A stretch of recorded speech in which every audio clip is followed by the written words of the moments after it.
Good morning, Belize. We are joining you live from our studio here at Channel 5 ahead of the Prime Minister's scheduled announcement in a few minutes. I am Isana Cayetano. I'm joined by my colleague Paul Lopez. Yes, good morning. And good morning, Paul.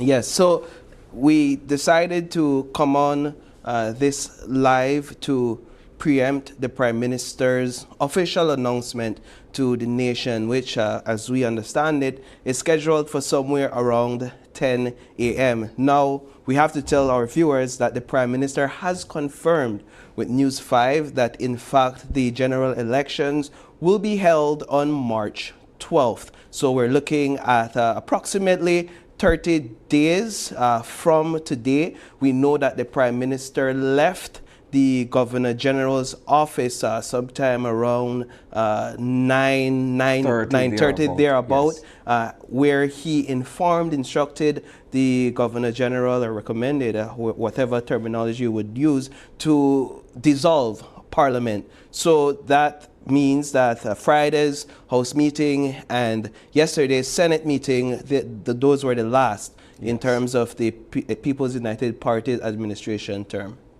Now, it is interesting that the election is being called at this point in time. Many of us had anticipated the elections to be called from the end of 2024, really, but more so in the latter part of last week. Why I say it's interesting, Paul, because there are a lot of developments surrounding this formal announcement to be made shortly, where we've seen, and earlier this morning we were joined by Mr. Enriquez, who is set to file a claim with respect of redistricting in the context of the general election. We've seen the BNTU, we've seen the firefighters, we've seen the CWU put a notice forward and what have you. I'm only pointing that out to say that there are a lot of interesting developments surrounding the calling of this general election. And we're yet to see how voters will take to this announcement and how they prepare themselves for the national vote as well. And so what is equally interesting is the overall political climate. Yeah.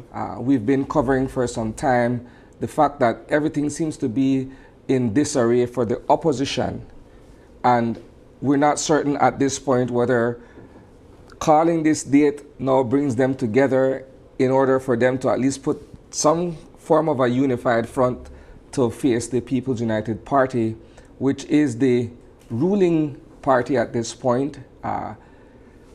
In the latter part of last year, the PUP introduced all 31 of its candidates. So in essence, they are ready to go. Yeah. We've seen banners and other campaign material being put out there. The UDP, in a sense, is somewhat slow to start. Perhaps with the announcement of this date provides the impetus for them to get the ball rolling. For those who are only now joining us, I just want to give you all an opportunity to understand what you're doing here. We are waiting for Prime Minister John Briceno to officially announce the election date. We expect him to do that in a live broadcast, a live television broadcast, which we will be streaming, and we're preempting that live broadcast with this conversation. And so we have already confirmed with the Prime Minister that the election date is set for March 12th. And Isani, I've already begun to see the uptick in political conversations, yes, online. Already beginning to see the uptick in People's United Party supporters, more so at this point than United Democratic Party supporters pledging their support, if you would, or advertising or highlighting their support on social media. So we announced, in fact, I dare say we were one of the first on social media to break this information. And since then, the traction, the conversations have been building. Listen, we've waited. We guessed in December, we guessed in January, and it's been a few weeks where the conversation surrounding March 12th began. Yes. And people were running with that. People were running with the 13th. But we'll never know until the Prime Minister officially says it, and I'm sure that those within his circle, they knew already. And there are telltale signs in terms of, as you rightly said, banners already up, there's commercials already out. There are telltale signs that we are gearing up for a general election, and that these candidates, hopefuls, are already on the ground, seeing how they could convince or sway voters to support them. So all that is happening. I want to mention as well, Paul, that perhaps one of the biggest telltale signs at this point is what promises to be a massive PUP convention to be held this weekend here in Belize City at the city center. And I guess it's part of their mobilization efforts within their supporters and among their supporters ahead of the national vote. Now, I just want to mention briefly, for anyone that's wondering what's behind us, I want to formally introduce what our campaign coverage will look like for the 2025 general election cycle. It's Decision 2025. We've dubbed it Show Out or Blow Out. Show Out or Blow Out. It's very, very straightforward, Paul, right? Either of the two sides need to either show out and make a strong and profound statement on election day, or risk the chance of getting swept, which is the blowout. Yeah. Right? And I think it's, in a sense, two extremes, but it perfectly encapsulates the climate at this point in time, given the disarray on one side and given the strength that has been shored up on the other. Indeed, and the conversations surrounding the possibility of the United Democratic Party being blown out is not far-fetched. Let's just make that clear. There is a division. There's been a division for some time, and that division has gotten to the point where it appeared, or you could have interpreted that both sides have 31 candidates in each constituencies. That's the level of divide. Now I understand that they're seeking mediation at this point, or at least the alliances side has written at least 2 letters requesting mediation. All I'm saying is, with the March 12th announcement, which we have officially confirmed for the general elections, the clock is now ticking for the United Democratic Party in a serious way. In fact, in a more serious way than it has ticked before this time. Now, we're down to the last 60 seconds. They're down by 20 points in the final quarter, and it's usually an impossible feat to come back from that. But by some miracle, they believe they can. In this case, there would be literally down to 30 days. 30 days. Right? And I don't know if there will be room for making amends. We're yet to see that.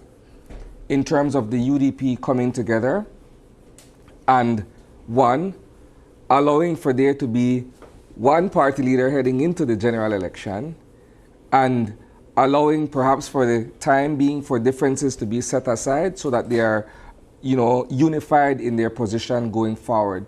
All of that remains to be seen. At this point, I can tell you that we've reached out to both sides of the United Democratic Party to see or to hear from them what their response will be in light of this particular announcement today.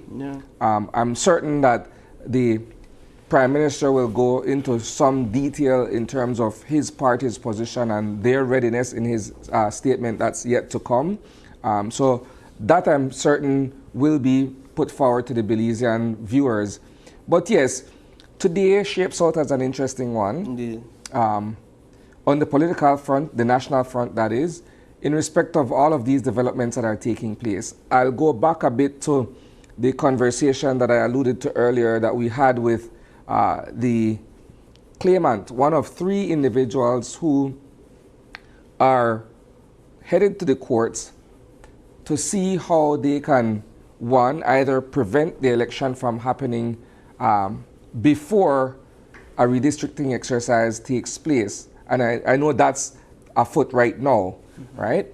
And the other is the fact that there are these seemingly unresolved issues, small as they may be, among certain quarters of our society. I mentioned earlier, you have the BNTU, you have the firemen, you have the CWU, the KHMH Workers Union, and perhaps a general sentiment where people in some cases may not necessarily be feeling all the joy and the spoils of the achievements of this administration. Some people do feel that way. Yeah. There are others who are satisfied with what this administration has done thus far. And so while it may be a mixed bag, it will be interesting to get the pulse of the people. And I know that at some point today, that's exactly what we're going to set out to do once this announcement, has been made official by the Prime Minister himself. It's an interesting perspective, and it's a perspective that must be had within the next 30 days, the man on the ground. And I understand that we've been hearing from the man on the ground here and there throughout the course of the last 4 years on certain issues such as employment, certain issues such as wages, and then you've been hearing from the unions and the different associations. However, now with an election date confirmed, it's really time to where you'll begin to see more and more people come out and share how they're feeling, how's life going, if the cost of living is in their favor, any at all, if their reality is matching up to what the People's United Party, the Briceno administration says the economic reality is, the job sector reality is, the tourism reality is. Those conversations will have to be had, and it would be encouraging to see those conversations going, because then it says to us, it speaks well of us as a nation that we're processing the real issues. We're processing life in terms of policies and governance, and we're not just going out there to sell your vote, if you would, right? And so we'll have these conversations, and we'll speak to the people on the ground to get that perspective. Paul, we've both been following certain developments coming out of Parliament over the past 3 or 4 days.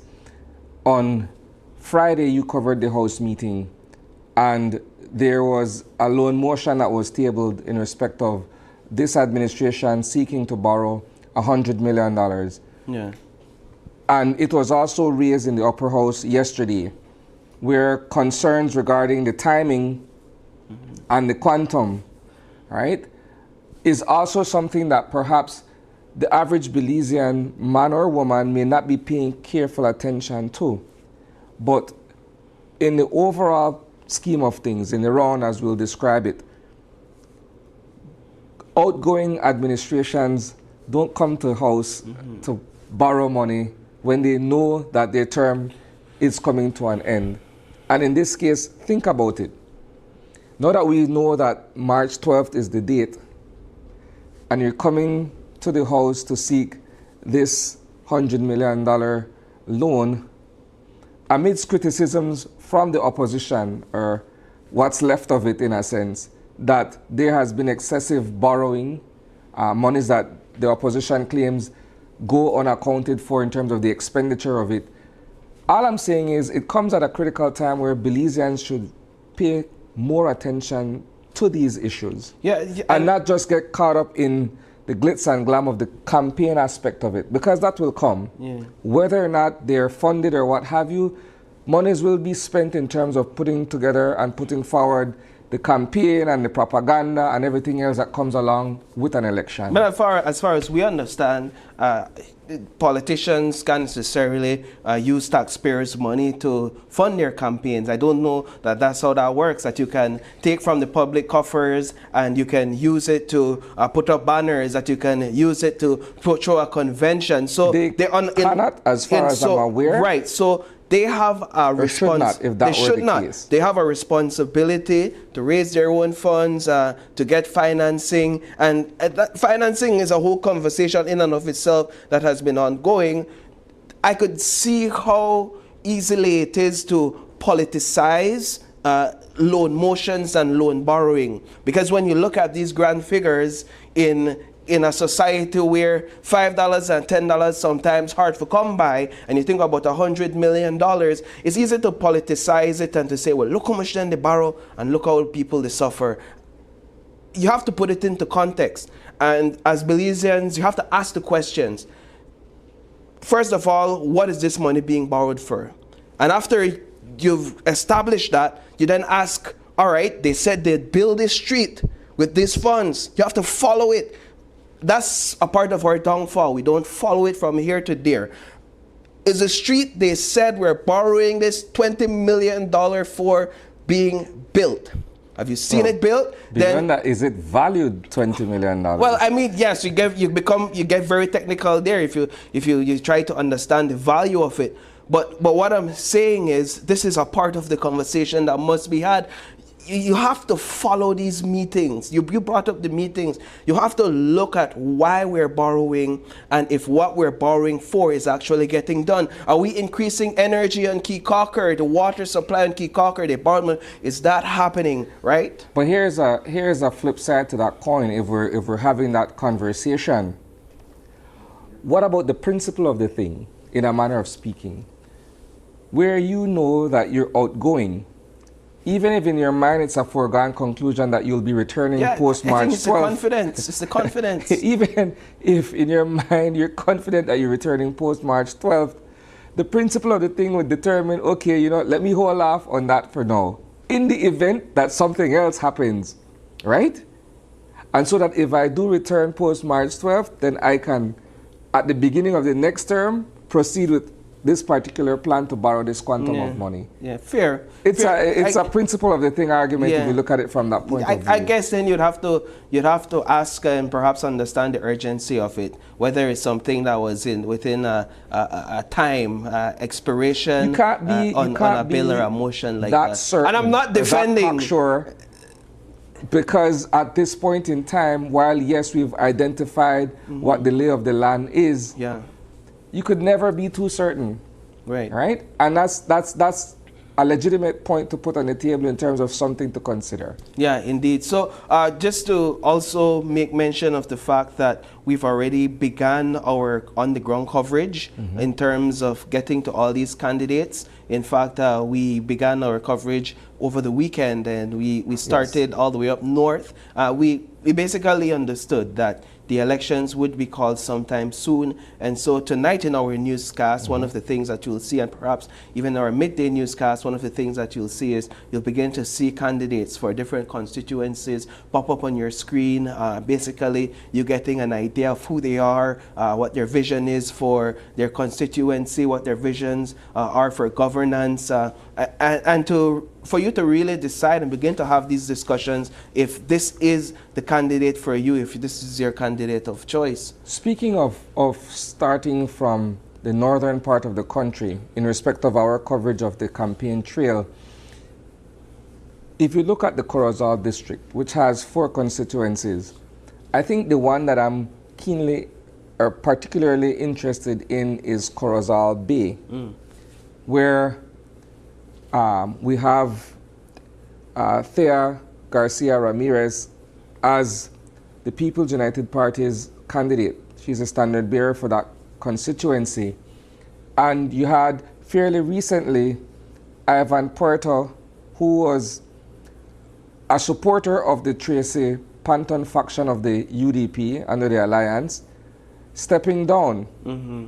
And I'm not sure if the UDP has, under Shine or under Tracy, has fielded another candidate for that constituency. But at this particular point in time, it would come as short notice for anyone to attempt to go in there now and to campaign in earnest and try to win over the votes from those constituents.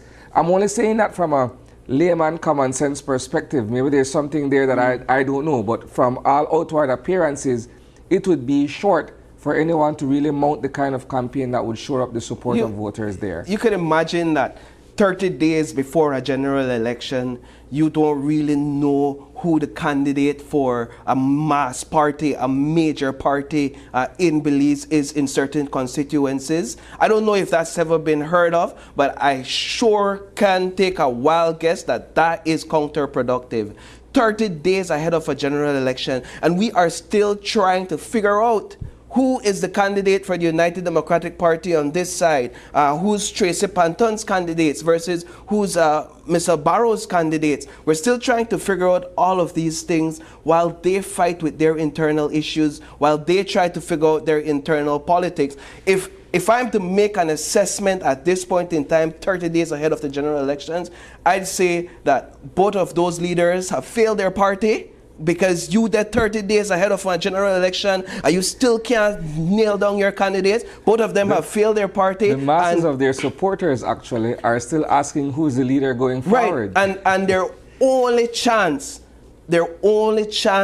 at even standing a chance to show out versus being blown out is to go to the mediation table, as far as I'm concerned. But is it too little, too late?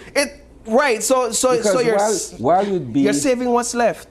While you'd be sitting down to engage in mediation, time is going in terms of hitting the ground and canvassing all 31 constituencies and getting the support of the people on the ground. So you're looking at running two parallel initiatives there, so to speak. One is the active campaign on the ground versus two sitting around the table, and we're saying, well, is 30 days sufficient time for any organization to be able to pull that off? We're yet to see. It's just a reminder, though, we're having this robust conversation on a number of national and social issues in anticipation of the Prime Minister joining us at any moment via a live feed with respect of the actual announcement, the formal announcement of the election date. Yes, indeed. And so that's what we are on standby for, as we've confirmed already, and I've said before, just for those who are now joining us, the Prime Minister has confirmed with News 5 that the election, general election, is set for March 12th, right? So that's only a few weeks away, 30 days, in fact 31 if you add in today, and that so this morning he left the Governor General's office even after informing the Governor General that they could make moves to dissolve Parliament. And so Parliament, we won't see another House meeting until farther down, which also means that we won't see another budget debate until after the general election, which is another thing because, well, the budget basically starts the fiscal year, which you perhaps may be delayed this year to some extent. I think part of the conversation that we ought to be having here as well, Paul, is the fact that we're yet to see manifestos on both sides of the political divide, right? We mentioned some time back that, well, not necessarily the media per se, but we've carried it, where the Prime Minister and his ministers of government have been referring to a Plan Belize 2.0, and a Plan Belize being an extension of the first 5-year mandate, or in this case 4 years and some months mandate that they came in with in November 2020. We haven't really seen or heard anything from the United Democratic Party in respect of that. We haven't really heard from any of the third parties what their platform would be going into the general election as well. So within this 30-day window, we're hoping to see what new the incumbent government will be presenting to the voters. What new will the opposition be presenting to the voters? And any other independent or third party organizations that are throwing their hats in the ring. Yeah, indeed. And my understanding is we're looking at the People's United Party continuing on what they promised electors in 2020. I can't believe it's been 5 years already. Well, we're still at 4. 4 years, 2 or 3 months. Right. 5 years takes us to November. Yes. But continuing on those plans, because I don't know if it was an overreach on their part in terms of the promises they made, but there's still a lot unfulfilled at this point in time, in terms of housing, in terms of health care, in terms of the police department, in terms of certain aspects of the economy, and so there's a lot to be had and a lot to be assessed. Yes. So what we've been doing as well, again in anticipation of the date being announced, from our perspective at News 5, we've been dissecting the Plan Belize manifesto.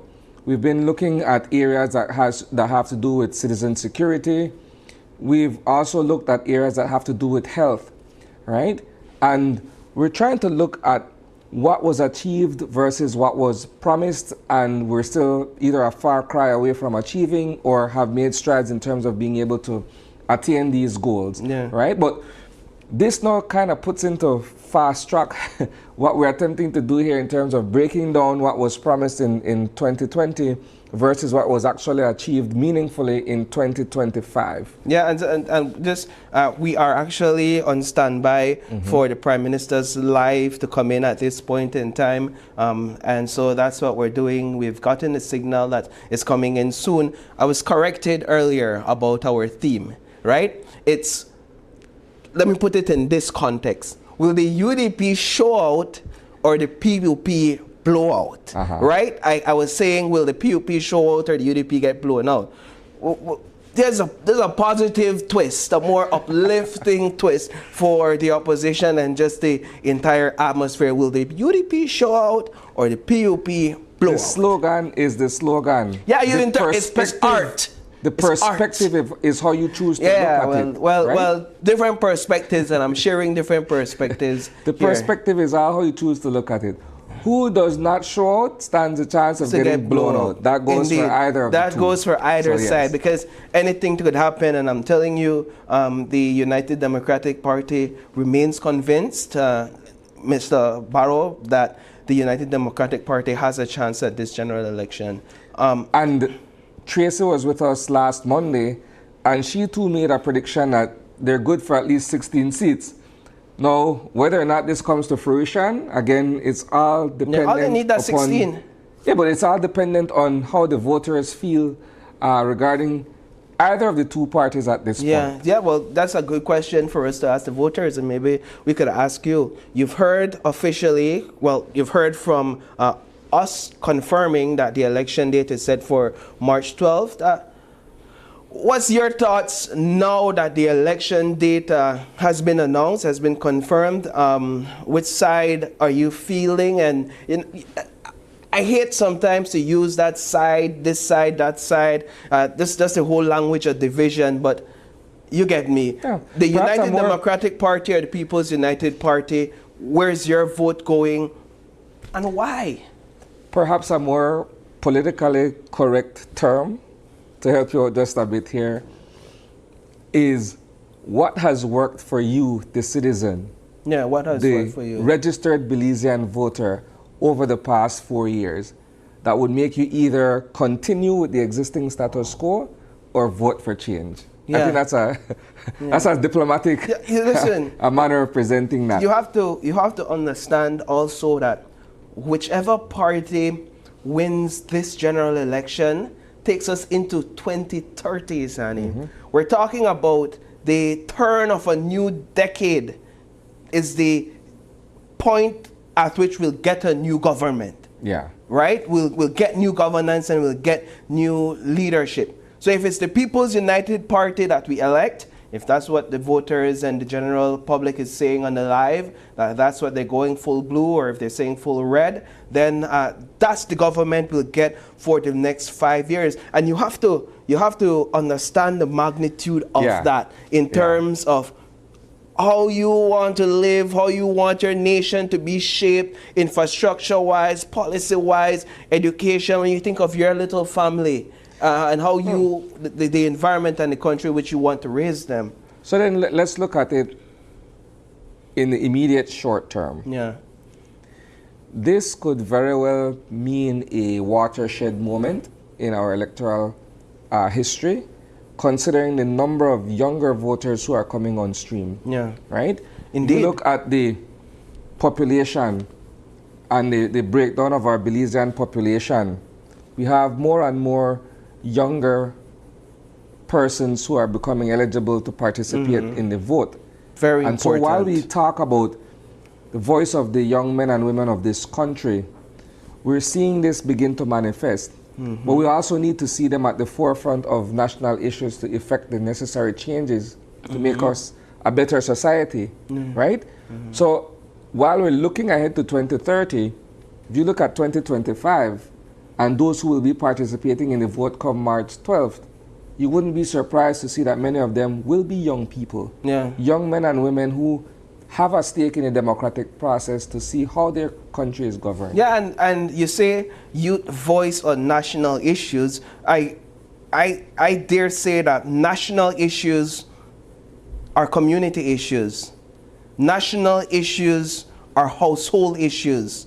National issues are family issues and personal issues. You don't have to be on a national platform as a young person to advocate for national issues. The realities at home, a lot of time, there are as a result of the national issues, if you would. And so you have experiences as young people that you could advocate for issues that has national implications right from out of your home. I'm glad you said that, because when you look at citizen security, you look at inflation, you look at all of these other issues, those are matters that you can argue originates from within the home, right? Indeed.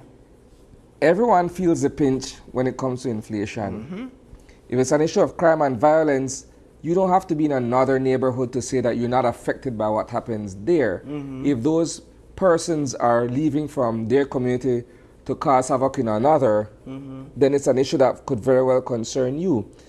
If you are the victim of any incident that makes you feel insecure in your neighborhood, you need to draw on the police department or some form of security to be able to address those concerns.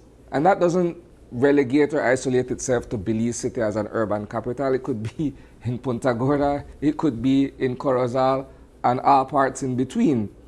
These are issues that people can relate to, because these are issues that, while national in the grand scheme, affect us all on a day-to-day basis. Right, and so there are opportunities for our youth voices to be heard. It doesn't matter the community, it doesn't matter the area, it doesn't matter the background that you're coming from.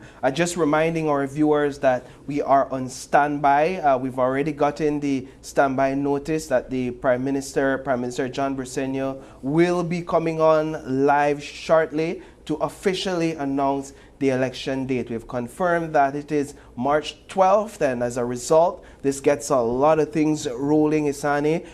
You're thinking about the Elections and Boundaries Department. Listen, them people not got no time for think about redistricting at this point in time. The Elections and Boundaries Department and the commission and all that governs them, they're in election mode now.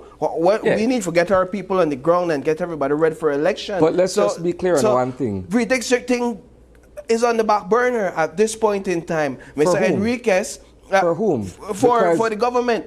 Let me just say, Mr. Enriquez, though his move has some consequential opponent, he is stepping in front of a quickly moving train.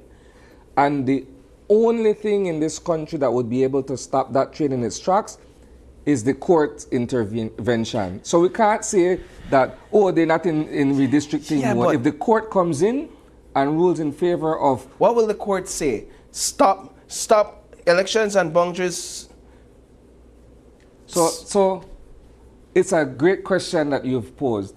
So let's go to Jerry Enriquez's statement from this morning, a portion of what was shared with us on the morning show in respect of the latest communication through Courtney Koyi and the Attorney General's office. We have that queued up for us. So as not to waste the court's time in a sense. But here's a response that we got yesterday evening from the attorney, from Courtney and Company related to that letter. It says, we write further to our letter of 7th February 2025 on behalf of our client, the Attorney General of Belize.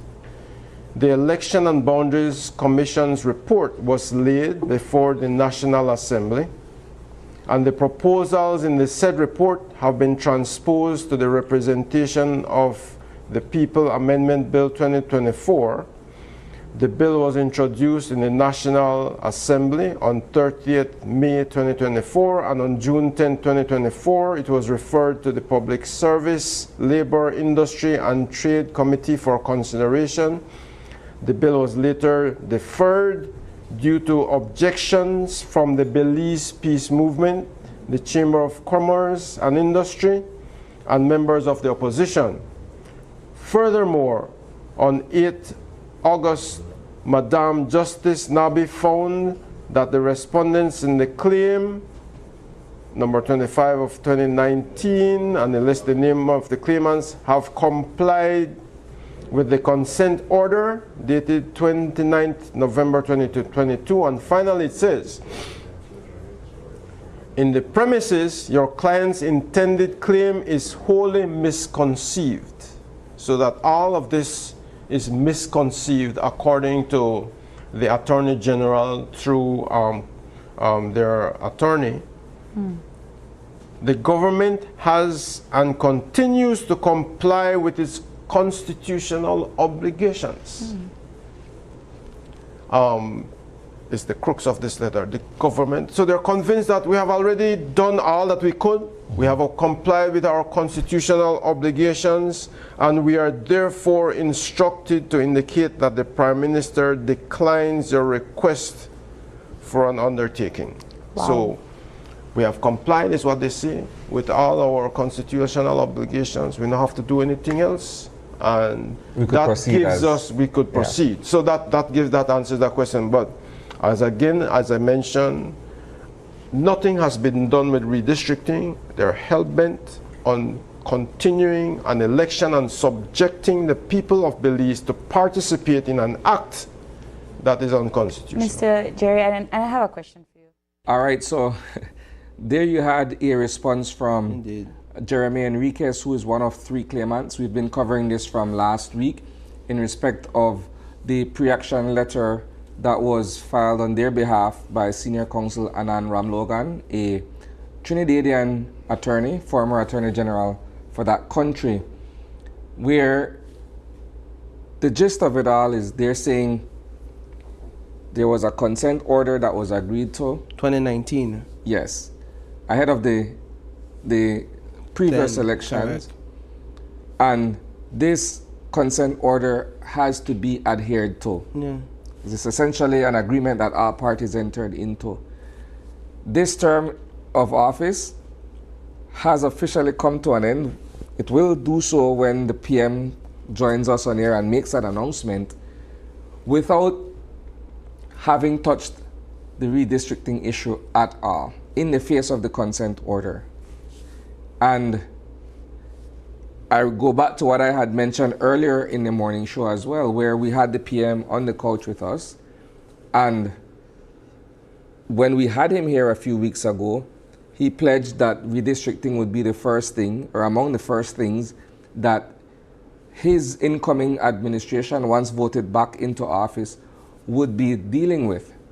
Now, when you look at that, and you look at the existing state of affairs, the status quo as we'd call it, without addressing the issue of redistricting, as urgent as it may seem at this moment, everything is still in their favor, very much so. So it's a situation where if it's not broken, why attempt to fix it? Because it gives me the advantage as it is, Yeah. right? So when I presented that to Jerry Enriquez earlier, he's saying, well, even if they redistrict at this point, it may very well still turn out in their favor, depending on how the electoral map is redrawn, right? But what's to stop them from going through the process? If you look at a timeline, you still have the remainder of 2025 plus 3 months in 2026 to call the general election and get the redistricting process underway. So what if the court, in its wisdom, decides, okay, you know what? Let's halt this speeding train as you've described it and go back to point A, that this has to be addressed before you go any further. Well, I would be Then they would be surprised. compelled, in a sense, to have to go back and the address courts, the issue yes. of redistricting Okay. before coming back and calling a general election. Yeah. I think that's the course of action, if I'm understanding correctly, that Jerry Enriquez et al. Are going for. And the truth of the matter is, the court, to a great extent, reserves that right and has that authority to make that decision. There is a lot of facts on the books about the need for redistricting. There is the maps showing how the equity is not there, where the constitutional, where these divisions are concerned. There's the Constitution itself, which speaks to equality and equity across constituencies. By way of an argument, Mr. Enriquez and his team has a solid case. They have a solid argument, and it's undisputable that this needs to happen. It's undisputable that this needs to happen. He spoke about the political will. Perhaps that's what made it not take place in the And if it last doesn't, term. for whatever reason, take place this go round, Right. many would argue that it's tantamount to kicking the can down the road, because the last attempt at a redistricting exercise was in 2005, 20 years ago circa, right? So to add another 5 years to it, and you see the constituencies and the country by extension growing by leaps and bounds in terms of its population, then if you're looking at access to proper representation, that's another 5-year delay. So when you're looking at small constituencies, you're looking at larger constituencies and the disparities therein, it's the actual people on the ground who are members of those constituencies that are not necessarily getting the kind of access that they deserve or that they voted for. So that's the real effect of it. Yeah, indeed. Right? Indeed. But again, this is all part and parcel of the national discourse. Yeah. These are conversations that the average Belizean should be concerned about, notwithstanding your day-to-day experiences and the fact that you have to be able to survive. You still have to be able to consider these issues, because at some point they do come back and affect us on an individual level. Yeah, and so just to inform our viewers, we are actually on standby at this point in time. The Prime Minister, as you can see the graphics on the screen, it's from his live location that they're feeding us this exact same graphics, which tells us that they are prepared or near prepared to bring the Prime Minister across to us live to announce the election date. And so this graphic confirms that, and they will be up shortly. And you know, personally, I've been waiting for this from 9:30 because the information that was given or shared with us prior is that sometime around 9:30 we'll anticipate this announcement to be made. We're 1 hour and 15 minutes behind on that. I know that those who are watching us on either of our platforms are also on edge. Not that we've not put the cat out the bag, right? Early. It's March 12th, but I'm certain the PM will provide more information as to how they've come by this decision and what the Belizean populace can look forward to in the next 4 weeks or so. What I'm interested in seeing coming in the next 30 days is how these different pockets of protest will influence voters. How is it that the disgruntlement of the teachers and their dissatisfaction will sway their vote? I listened to the president, Nadia Callis, on Friday when we asked her, we asked her specifically if this is taking place, this protest is taking place now because you're in a general election period and you're kind of leveraging that to get what you so desire. And her statements were to the extent of, well, let me just tell you what her statement...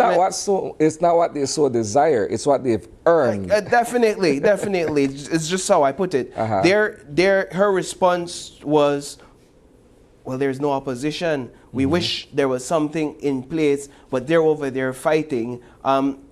So how will these pockets of protest, you're talking about the BNTU, you have the KHMH a workers' union. They're clamoring for certain pensions. Something that they said, that $54 million write-off. something that they say is long overdue. We're looking at the firefighters. They're talking about their overtime, about their living wages, and how much Working more it conditions. costs to live than what they're making, their working conditions. These are just three I remember off the top of my head, and perhaps their issues will be addressed ahead of the next general election. It also plays into the political climate, because if the government feels as if we got this is a winning streak for us, a clear road, then it brings into question whether or not those issues will be looked at as a priority, or whether commitments will be made to address them after the general elections. If you want to vote for it, listen, man, be patient. Give us some time, man. We've been trying at this thing. Give us their support, and as soon as the election is over, we'll address the firemen, we'll address the teachers, we'll address the union. So how will these pockets of protest influence advocate, the election? As apathetic as I am towards the whole thing,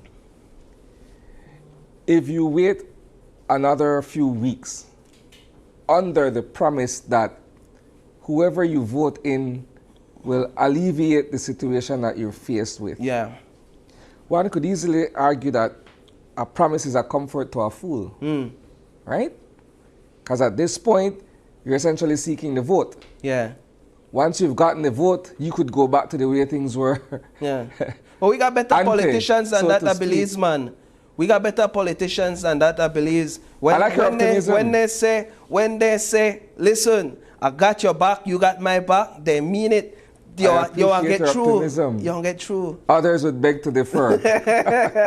Yeah, so that's definitely something we'll be looking at, whether or not these unions and these associations and these employees will let their foot off of the gas per se, or whether or not they will now leverage those protests and those cries to a greater extent, with time into consideration and the fact that we're counting down to March 12th, which has been confirmed as the election date for this year. Here's an interesting position and a observation, if I could make one.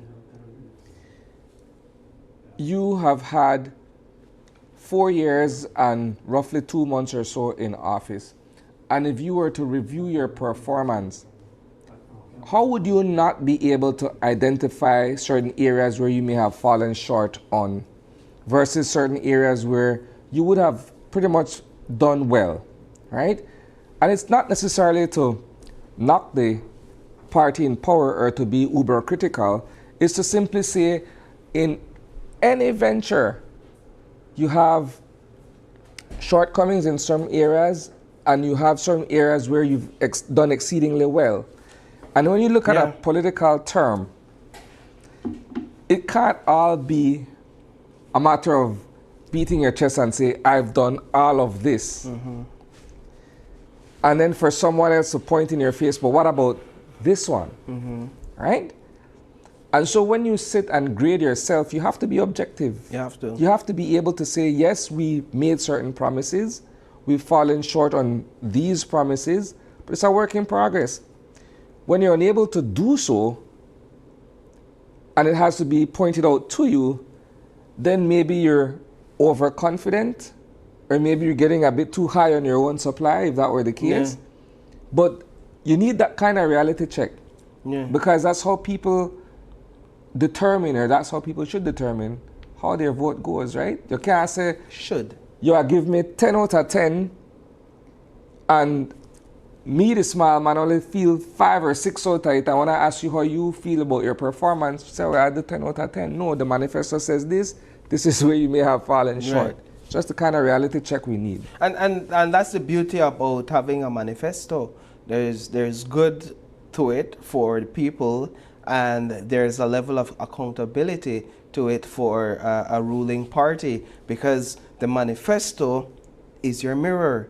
This is what you promised the people. So when you look in that mirror, you could say and see, and those around you will say and see whether or not that image that should be reflected in that mirror matches up with what is currently. And so the manifesto acts as a mirror, and you could use that for accountability. Here's the thing. You said that this is what we should use, and in an ideal world, this is what we would use, a manifesto to grade the political parties.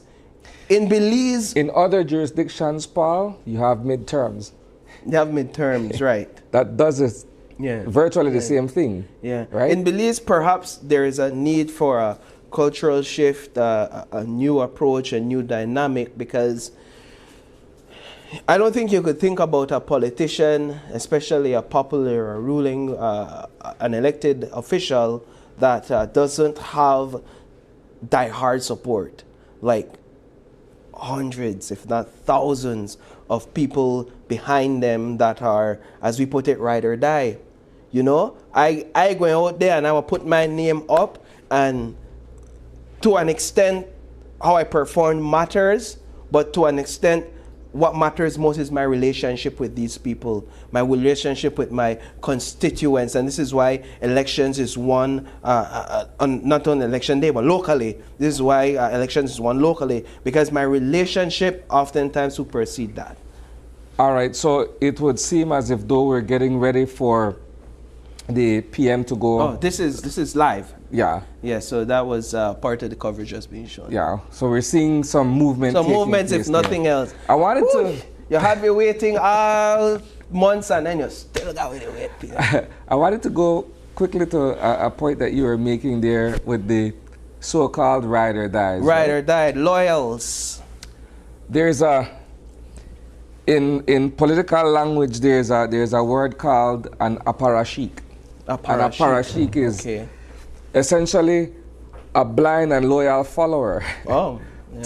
to where you don't see anything else other than your allegiance to this one particular person. In this case, perhaps a political leader, a community leader, so on and so forth. In Belize, one could argue that you have a lot of those around where people are so disillusioned by their allegiance to any one person or party that they can't even appreciate their own reality. Yeah.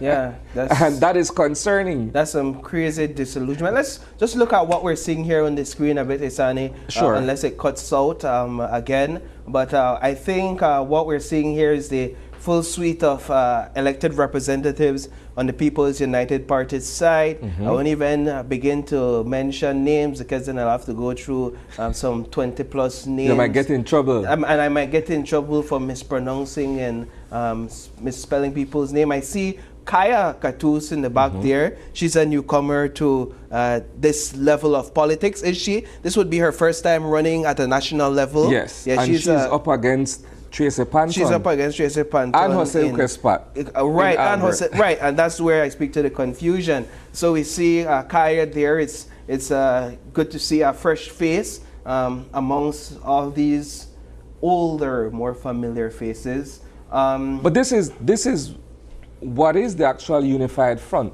Right. So perhaps subliminal message here. One could argue that it is. But yes, this is the kind of coming together. So we've lost the feed. As we've been noticing, there have been some technical issues from earlier, their end, right? But yeah, speaking to what we just saw, it's the kind of coming together that gives the sense of confidence with which the Prime Minister and party leader has been operating with. Indeed. He's sure of his men and women in his background, right? I like that observation, because that's clearly what's happening here. Prime Minister could have easily done a live broadcast, as he has done countless times, perhaps in his office there at the building there on Northern Highway, Philip Golson Highway. He could have easily done that in front of two flags. But here we see him coming out full force. This is the Avengers version of the People's United Party. We are here to save the day. Don't worry, from ourselves, if nothing else, because we are the government currently in power. So we see the Prime Minister there. I think what I want to point out while we're looking at this image has to do with Belize Rural North, where Marconi Leal Sr. We're coming. Okay, there we go. Years ago, you gave our party and I the privilege of forming your government. Looking back, our country was virtually bankrupt at that time. Government was borrowing just to pay salaries. Tens of thousands were without jobs. Wages for public officers were frozen. The economy was shrinking, and the times were desperate. Things have changed dramatically, as we promised they would.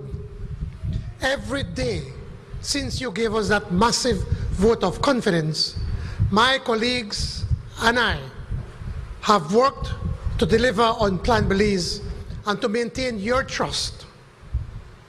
The results are clear across our cities, towns, and villages. Belizeans are working, earning higher wages. Productivity has soared, expanding the economy.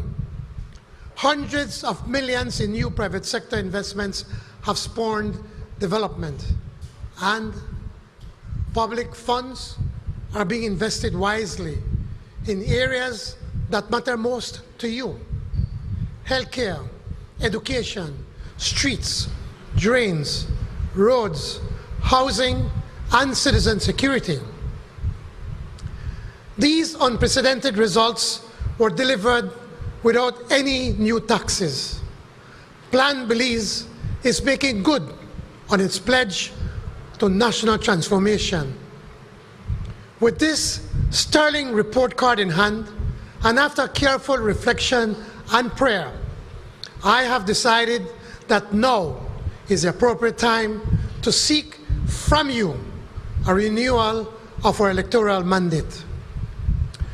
Earlier, I advised the Governor General to dissolve the National Assembly today and to appoint Wednesday, March 12th, 2025 as the date for general elections.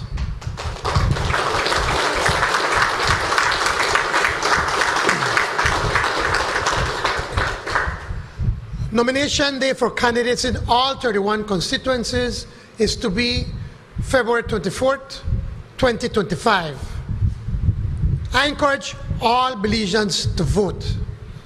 Election day is your chance, a chance to be cherished, where in free and fair elections, you choose the person and the party that can best represent your interests. When you consider crucial factors such as performance, qualification, stability, character, and the political party's state of readiness, I sincerely believe that our People's United Party, our 31 candidates, and our Plan Belize are clearly worthy of your vote. Let us all, candidates and constituents alike, foster an election environment that focuses on issues, one that respects each other's rights, and one that distinguishes Belize, yet again, as an exemplar of democracy. And with the guidance of our Creator, let us always keep moving ever forward. Long live Belize, que viva Belize. Thank you.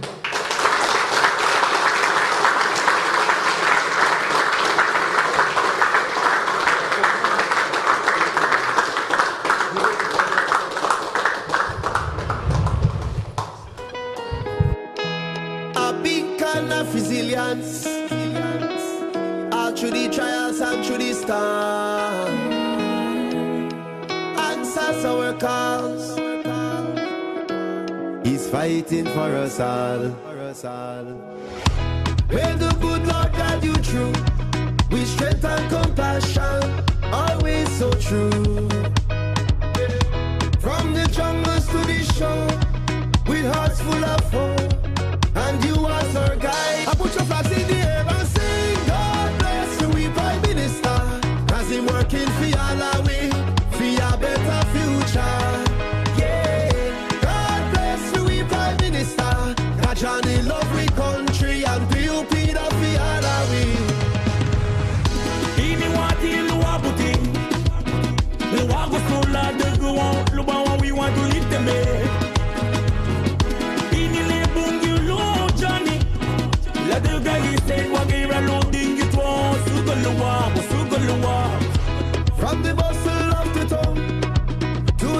yet see. He listens to our voices. He cares for you and me. With every step that he takes, he paves the way for a brighter tomorrow, come what may. Es el más rápido de la ciudad hasta el paz del mar, del azul Caribe.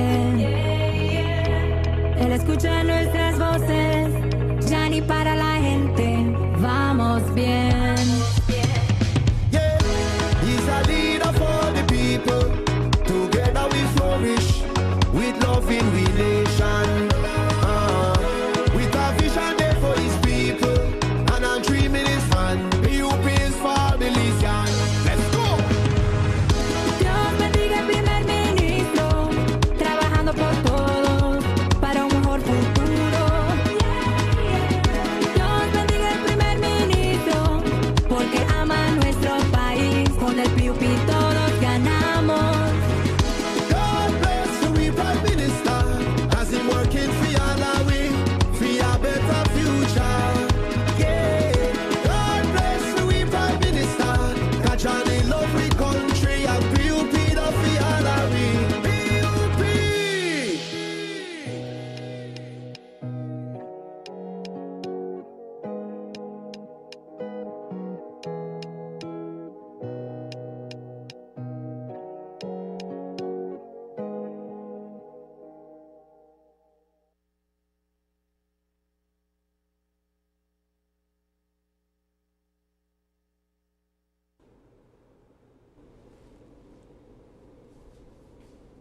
And there you have it. That was the formal announcement from Prime Minister John Briceno, as he has informed the nation of Belize that the House has been dissolved, and in the next 30 days, there will be the 2025 general election scheduled for March 12th. And naturally, he's coming back to the Belizean people for a fresh mandate that, once successful, will take his party to 2030. This puts into motion, Sani, our election coverage over here at Channel 5, just as we did this morning in terms of bringing this live and having these important discussions ahead of it. We'll continue to bring live coverage into the homes of our Belizeans. We'll continue to bring the relevant interviews, the people that you want to hear, ask the questions that you need us to ask in terms of to help you decide what your vote will be or who your vote will go to. I'll take this opportunity in conclusion, Paul, to remind our viewers that, of course, all the developments surrounding today's announcement we will have in our 6 p.m. newscast, so we encourage you to join us at 6 p.m. And of course, as Paul mentioned just now, this commences in earnest our 2025 campaign coverage. It is aptly called Decision 2025 Show Out or Blowout. So for the next few weeks, we will be on the ground in all municipalities across this country, speaking with candidates from all parties, including those who are independent and those who will band together to form a third-party movement. But yes, that does it for us here at Channel 5. We'll join you guys at 6 p.m. with our evening newscast. Hey, it's been quite an interesting morning so far, Paul. Yes, quite a insightful and engaging conversations. We also want to thank our viewers for joining us. We see the engagement in the comments, and we want to encourage you to continue engaging us in these conversations as we continue to have them. Thank you for joining us, and as Isani said, join us again tonight at 6 p.m. for our nightly evening newscast. With that, we say goodbye for now.